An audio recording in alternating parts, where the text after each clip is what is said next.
Chapter 5. Henry gets baited. Drew Chandler called it out from the other side of the glass. He's going crazy. Within seconds, 18 pairs of giant eyes were peering through the glass window. They were all staring at Kathy. Kathy was really confused. How could this have happened? It didn't make any sense. People did just turn into hamsters. Then Kathy remembered she'd made that wish the night before. She'd said she wanted to be anyone but herself. Why did this have to be my first wish to come true? Kathy yelped. Of course, to the kids in class 3A, her words sounded more like squeak, squeak, squeak, squeak, squeak. Somebody should throw some oil on the hamster, George exclaimed. That will stop his squeaking. Oh, George, be quiet.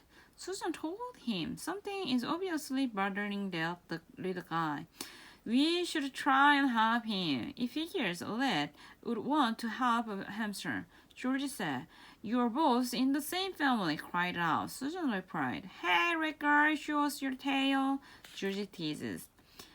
Kathy wishes she could help Susan, but she was just a little hamster. Luckily, George had to stop when Mrs. Darkman told them all to sit back down.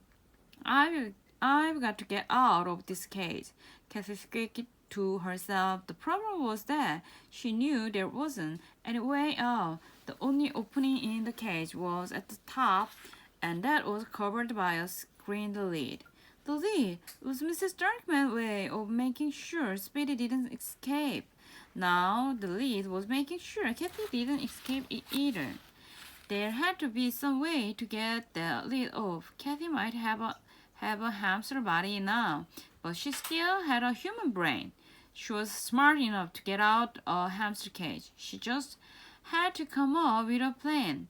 Before she could think about anything, though, she had to deal with her teeth. They were feeling really long. She needed to chew on something and fast. Quickly, Cassie scampered over to a small pile of brightly colored pieces of wood. Oh, that feels better. Kathy sighed as she bit into a bright green chew stick. She could feel her teeth getting shorter with each nibble. Suddenly, Kathy had an idea. She took the green chew stick in her mouth and placed it on top of a yellow one. Then she grabbed a blue stick and placed it on top of the green one. If I can just build this high enough, maybe I can climb up and push the lid off. Kathy thought to herself as she took an orange chew stick and added it to the pile. It took a while, but at last Kathy built what had to be the biggest chew stick ladder of all time. It also was probably the only chew stick ladder of all time. If Kathy could climb the top of the pile, she might be able to reach the lid. Hey, look what Speedy made! She heard many gondolas whisper to Kevin. Cool, Kevin agreed. Is it like a chew stick mountain? Kathy licked her little front paws and admired her work. She took a deep breath. It was time to cry out her plan. Carefully, Kathy stepped onto the bottom chew stick. So far, so good, she thought. When Kathy was safely on the first rung of the ladder, she stood tall on her hind legs and tried to pull herself up to the next rung. Boom! The entire pile of chew stick came crashing down on top of Kathy's head.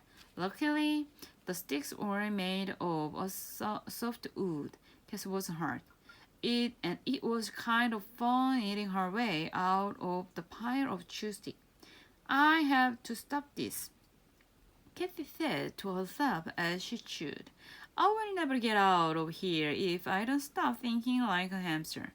The trouble was, Kathy was a hamster at light.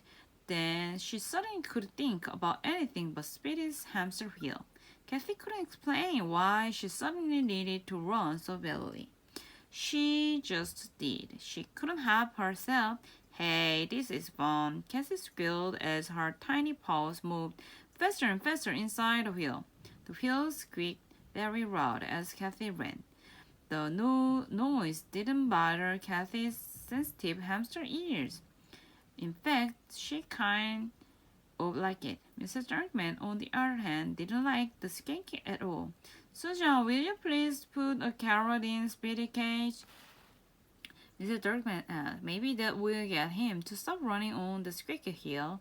Yes, Mrs. Darkman, Susan said. Kathy watched as her best friend walked over, lifted the lid of the cage, and dropped in a carrot. Kathy leaped from the wheel and grabbed the treat. As she chewed the carrot, Kathy looked up gratefully at Susan.